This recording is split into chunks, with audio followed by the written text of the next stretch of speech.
बिस्मिल्लाहिर्रहमानिर्रहीम। Hello, welcome back to my channel chemistry zone. आज हम एक नया टॉपिक पढ़ रहे हैं जो कि है इलेक्ट्रोनेगेटिविटी। जैसे आप लोग देख रहे हैं कि मैंने यहाँ पे टॉपिक लगाया है इलेक्ट्रोनेगेटिविटी। सबसे पहले हम चीज़ को कॉन्सेप्ट को समझते हैं, जो बेसिक कॉन्सेप्ट है, फिर ये थ्योरी वगैरह देखेंगे। हमारे पास जो वर्ड इलेक्ट्रोनेगेटिविटी है, इलेक्ट्रो का क्या मतलब है? इलेक्ट्रॉन्स, ठीक है।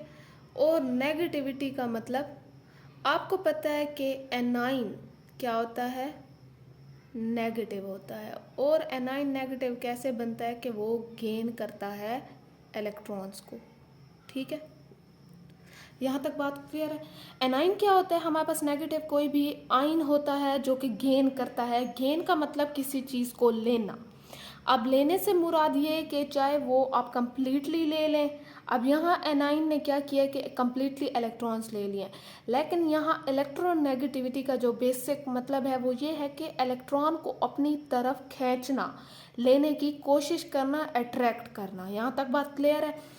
आई होप कि ये एक ट्रिक है जो आप लोगों को याद करने में हेल्प करेगी कि इलेक्ट्रोनेगेटिविटी किसे कहते हैं या इलेक्ट्रॉन एफिनिटी किसे कहते हैं। तो इलेक्ट्रोनेगेटिविटी का जो है ये मतलब है कि हमने अट्रैक्ट करना है, और इलेक्ट्रॉन एफिनिटी और आयनाइजेशन जो थे वो भाई भाई समझे या बहन भाई समझे, जिसमें हम रिमूव और ऐड कर रहे थे, वो दो अलग कॉन्सेप्ट है।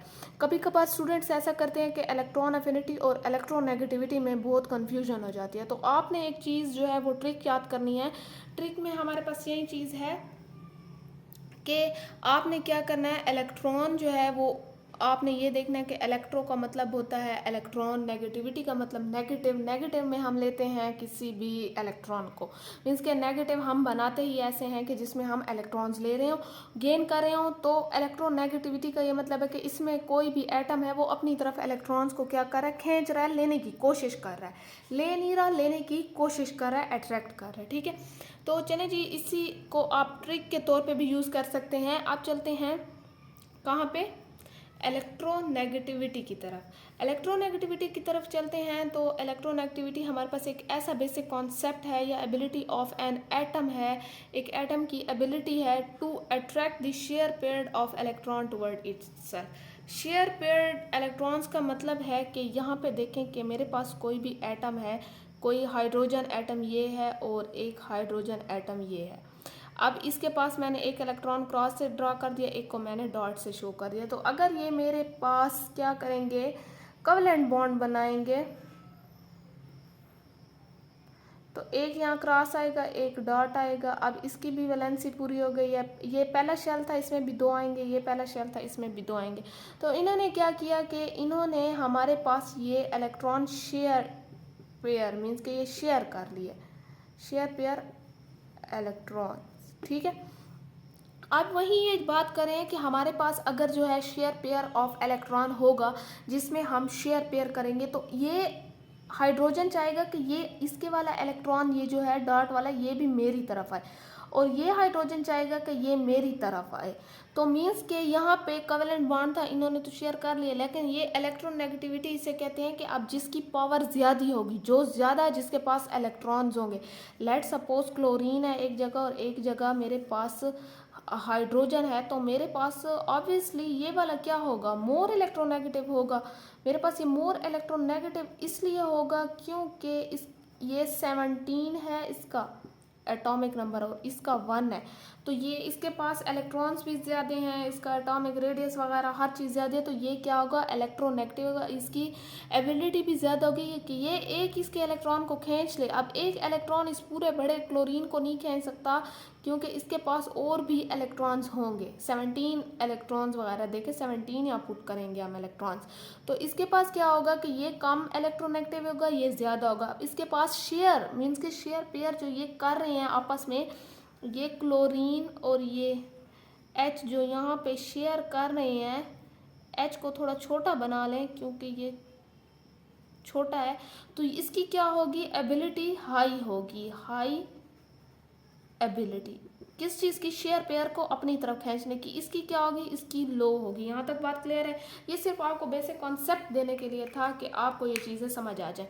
यहाँ पे डेफिनेशन क्लियर है। आप देखते हैं डिस्कवरी हमारे पास किसने की है, मैं रेस कर दूँ। ताकि यहाँ और कॉन्सेप्ट्स आपको समझ आए। ये देखें कि मेरे पास डिस्कवरी जो है ये पॉलिंग ने की थी 1932 में, ठीक है जी, यहाँ तक बात क्लियर है। ये पॉलिंग ने जो था सबसे पहले टर्म यूज़ किया था इलेक्ट्रोनेगेटिविटी का। आप देखते हैं कि मेरे पास थ्योरी एक्सप्लेनेशन क्या है, वो कहते हैं कि व्हेन टू डिफरेंट एटम्स।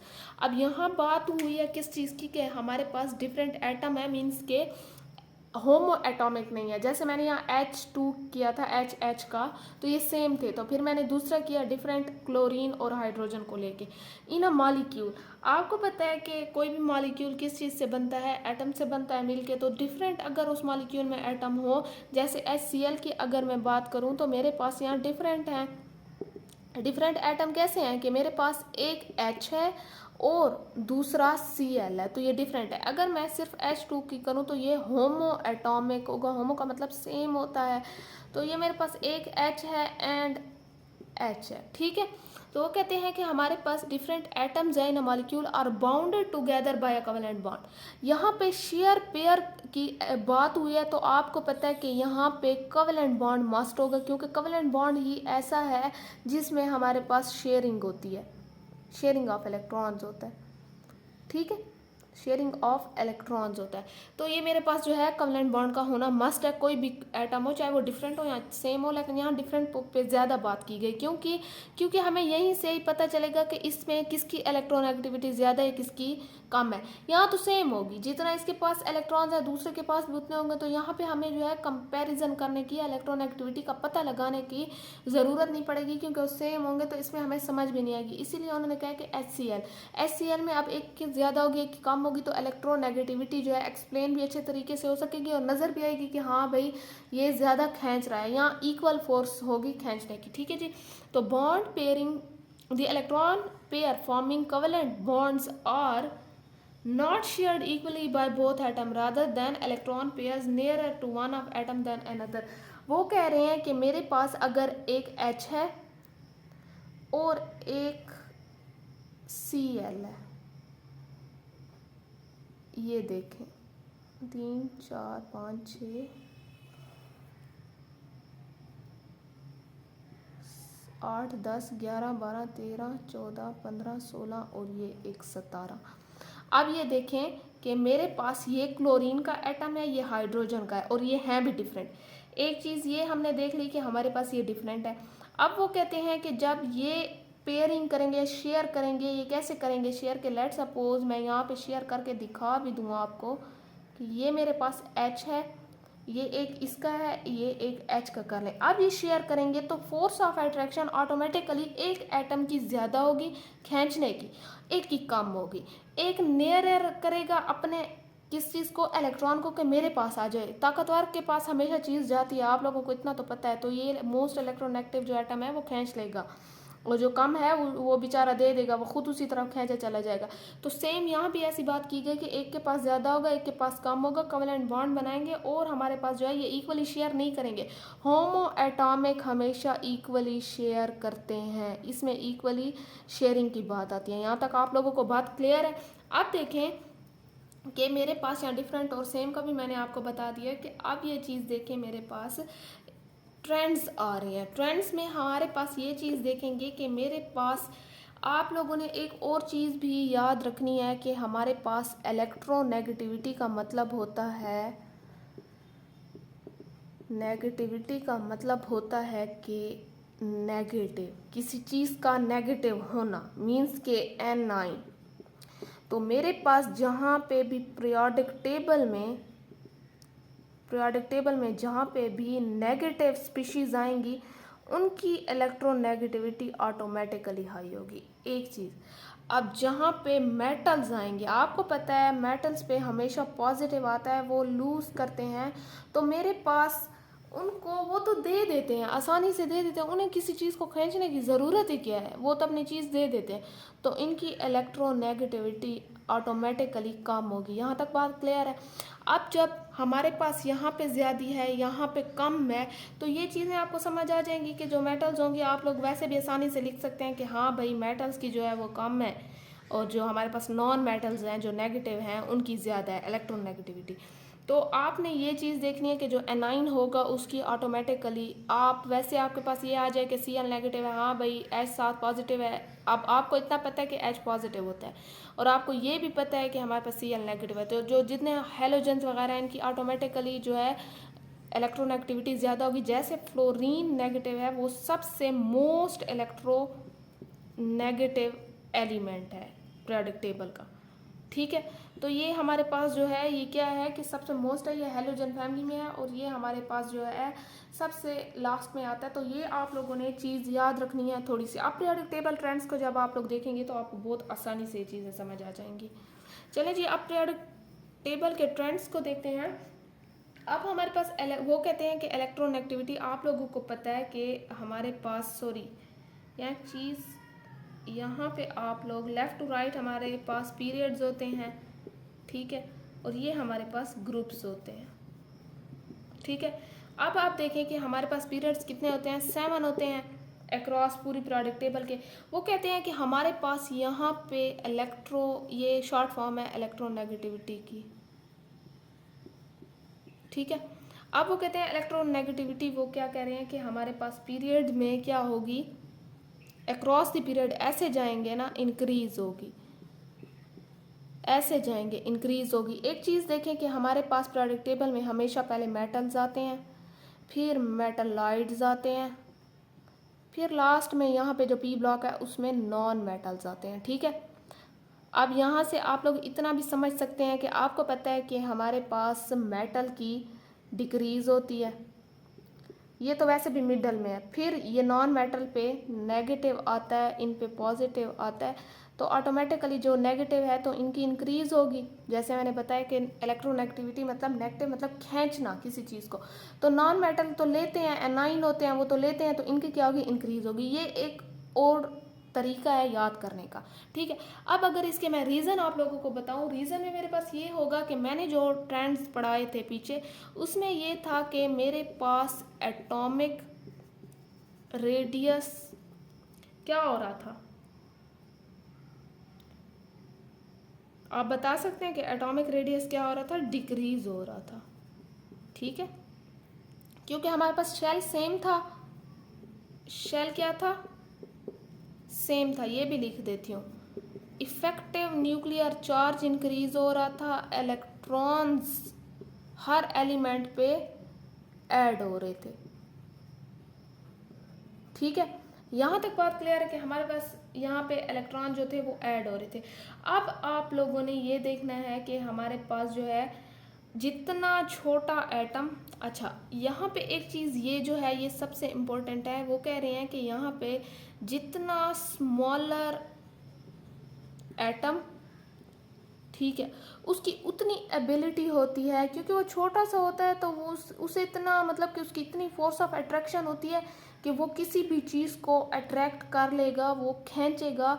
क्योंकि हमने ये पढ़ा था कि हमारे पास ये देखें कि अब इसका ये जो अब पॉजिटिव है, इसका ये जो साथ वाला शेल है, अब इसमें आप लोग इलेक्ट्रॉन्स ऐड जितने भी करते जाएं, इसकी इतनी पावर है कि ये इन सबको अट्रैक्ट करेगा। लेकिन जैसे आप लोग शेल बढ़ाते जाएंगे तो इसकी पावर नहीं है, ये किसी शेयर पेयर या यहाँ पे कोई और शेयर कर भी लेता है, लेट सपोज ये न्यूक्लियस में इतनी अट्रैक्शन नहीं है कि ये इसे इतनी क्योंकि इसके दरमियान यहाँ इलेक्ट्रॉन्स आ जाएंगे, स्क्रीनिंग इफेक्ट आ जाएगा, शेल्स आ जाएंगे, एटॉमिक रेडियस इंक्रीज हो जाएगा। इसी मसलों की वजह से इसकी फोर्स ऑफ अट्रैक्शन कम होगी और ये शेयर पेयर इलेक्ट्रॉन को अपनी तरफ अट्रैक्ट नहीं कर सकेगा। लेकिन जो एटम छोटा होता है तो उसमें कोई स्क्रीनिंग इफेक्ट का मसला नहीं है, कोई शेल का मसला नहीं है, कोई रेडियस का मसला नहीं, ऑटोमेटिकली लो होता है। तो इसके लिए बहुत आसान है किसी चीज़ को या शेयर पेयर इलेक्ट्रॉन को अट्रैक्ट करना, ठीक है। यहाँ तक बात क्लियर है। तो हम ये कहेंगे कि इसीलिए हम इसी बेस पे कहेंगे कि हमारे पास जो है इलेक्ट्रोनेगेटिविटी क्या हो रही है, इंक्रीज हो रही है। यहाँ तक बात क्लियर है। अब टॉप टू बॉटम जाते हैं। अगर आप लोगों ने एक चीज़ देखी हो तो हमने यही चीज़ पढ़ी थी कि top to bottom atomic radius increase होता है, एटॉमिक रेडियस क्या होता है, इंक्रीज होता है। यहाँ तक बात क्लियर है। क्योंकि हमारे पास यहाँ टॉप टू बॉटम शेल होते जाते हैं। वैसे हमारे पास यहाँ 18 ग्रुप्स हैं। ये मैं आपको इसलिए बता रही हूँ कि ये चीज़ें आपको याद होती जाएं, साथ में बार बार जब रिवाइज करेंगे तो हो जाएंगी। एटॉमिक रेडियस तो इंक्रीज होता है, अब शेल भी इंक्रीज हो रहे हैं, शेल इंक्रीज होंगे तो ही एटॉमिक रेडियस इंक्रीज होगा। अच्छा, साथ में कौन से इलेक्ट्रॉन इंक्रीज हो रहे हैं? इलेक्ट्रॉन इंक्रीज हो रहे हैं, लेकिन हम इन्हें कहेंगे कि ये स्क्रीनिंग इलेक्ट्रॉन्स है। स्क्रीनिंग का मतलब बीच में आ जाते हैं, जो न्यूक्लियस और वैलेंस इलेक्ट्रॉन के बीच में इलेक्ट्रॉन्स आ जाते हैं, जो न्यूक्लियस को इस तक इतना पहुंचना ही नहीं देते या उसके दरमियान में आकर उसकी फोर्स ऑफ अट्रैक्शन को कम कर लेते हैं, वो होंगे स्क्रीनिंग इलेक्ट्रॉन्स। यहाँ तक बात क्लियर है? अब जो है इसके अलावा हमारे पास ये था कि टॉप टू बॉटम जो था सबसे मेन चीज़ थी कि शेल इंक्रीज हो रहे थे, atomic effective nuclear charge decrease हो रहा था। यहाँ तक बात क्लियर है? तो सबसे मेन पॉइंट ये वाला है कि एटॉमिक रेडियस। आपने एक चीज़ देखी है कि हमारे पास पॉजिटिव जो होते हैं उनका लार्ज, मतलब पॉजिटिव आयन जो होते हैं उनका लार्ज एटॉमिक रेडियस होता है, लेकिन जो नेगेटिव होते हैं उनका स्मॉल होता है।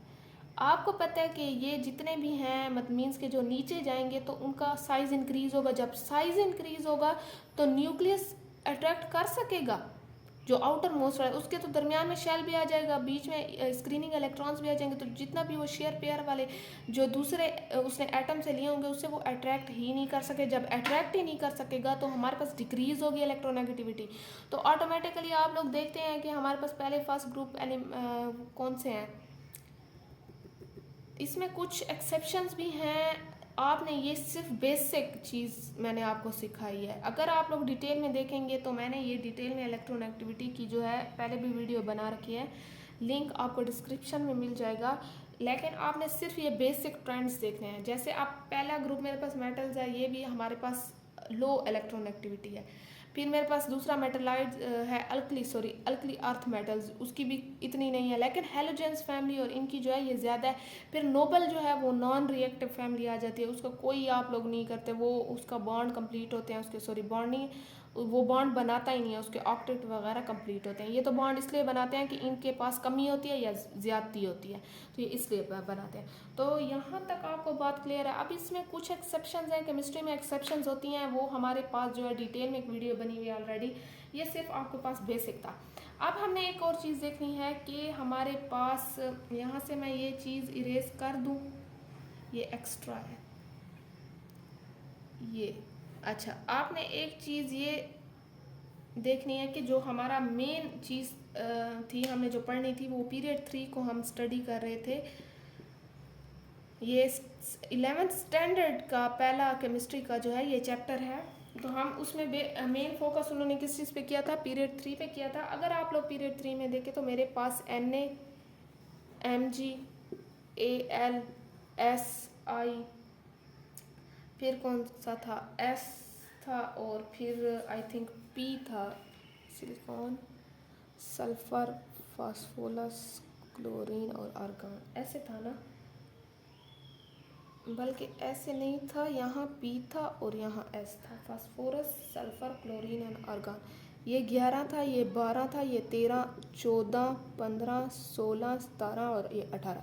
यहाँ तक बात क्लियर है? ये क्या है? ये हमारे पास पीरियड 3 है। अब वो कहते हैं कि इसकी आयनाइजेशन आपने एनर्जी देखनी है।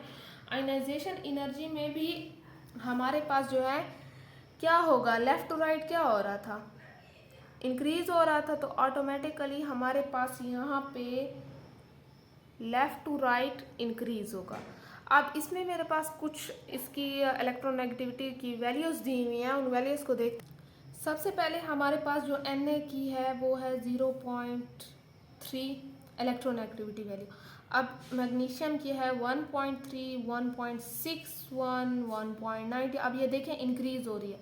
अब फास्फोरस की है मेरे पास 2.19, सल्फ़र की है 2.58, क्लोरीन की है 3.16 और इसकी नहीं है। ये मैंने पहले कहा है कि नोबल गैसेज हैं, इनकी हमारे पास वैल्यूज़ नहीं होती, क्योंकि ये हमारे पास ये कौन सी फैमिली से है? ये नोबल गैस फैमिली से है। ये नॉन रिएक्टिव होते हैं।